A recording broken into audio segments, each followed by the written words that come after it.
어느 날 나는 그들이 궁금해졌다. 자신을 스페인 백작이라고 여기는 섹시한 여성, 북극곰에게 목숨을 건 애정 공세를 하는 서커스 단원, 가학피학성의 공상에 시달리는 영화 제작자, 정상인이라면 도무지 이해할 수 없는 위험하고 불안한 행동을 하는 사람들이 있습니다. 태어날 때부터 그런 사람으로 정해져 있었던 걸까요? 아니면 현재 드러난 모습 외에 다른 숨은 이야기가 있는 것일까요? 한동안 심리학 서적에 빠져 열심히 읽었던 적이 있습니다. 상대가 왜 이렇게 행동하는지, 무엇을 원하는지 등 단편적인 것들이 궁금했습니다. 하지만 이러한 상대의 심리에 대한 궁금증은 어느 순간부터 점차 제 자신의 내면을 향하고 있었습니다. 나는 누구인지, 어떻게 살아야 하는지, 또 어떻게 죽을 것인지 등으로 확장되었지요. 여전히 그 해답을 찾는 건 쉽지 않았고, 다른 사람들도 나와 별반 다르지 않다는 위안을 삼으며 잠시 멀어져 갔습니다. 그러다 최근 어느 날 나는 그들이 궁금해졌다는 소설 형식의 독특한 심리학 서적을 읽게 되었습니다. 앞서 소개한 것처럼 정상인이라면 절대 하지 않는 위험하고 이상한 행동을 하는 사람들에 관한 이야기였습니다. 컬럼비아 대학교에서 심리학 박사학위를 받은 저자 로버트 유 아케렛은 이 사람들을 도와 심리치료를 진행합니다.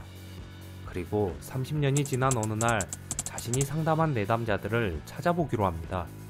치료 후 어떤 모습으로 살고 있는지 직접 그들을 만나보고 이야기를 듣기 위해서였습니다.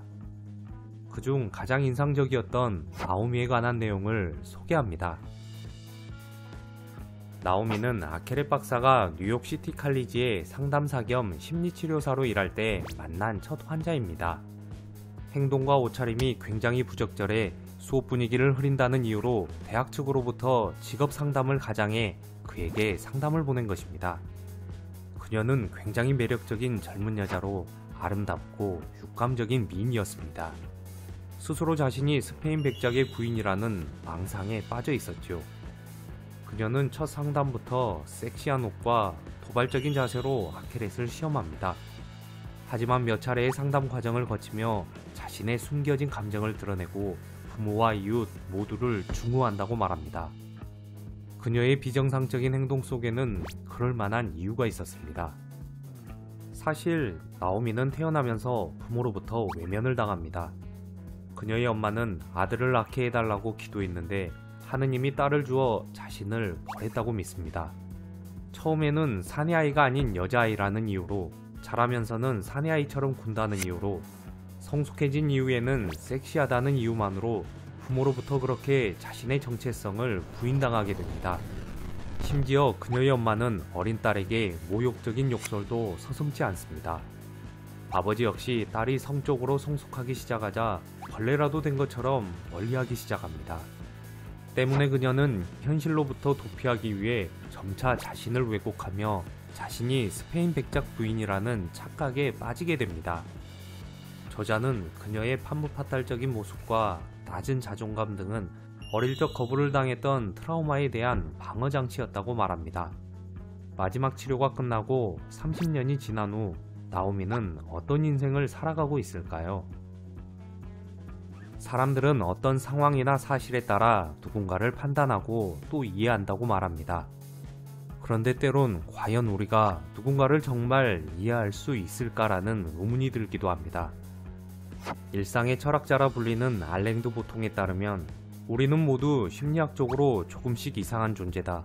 문제는 우리는 그 사실을 모르며 그 누구도 그 이상한 점을 말해주지 않는다는 데 있다고 말합니다.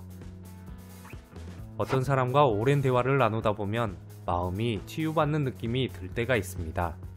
아마 상대방이 여러분에 대해 어떠한 판단도 내리지 않은 채 온전히 관심을 기울이며 당신의 말을 들어주었기 때문일 것입니다.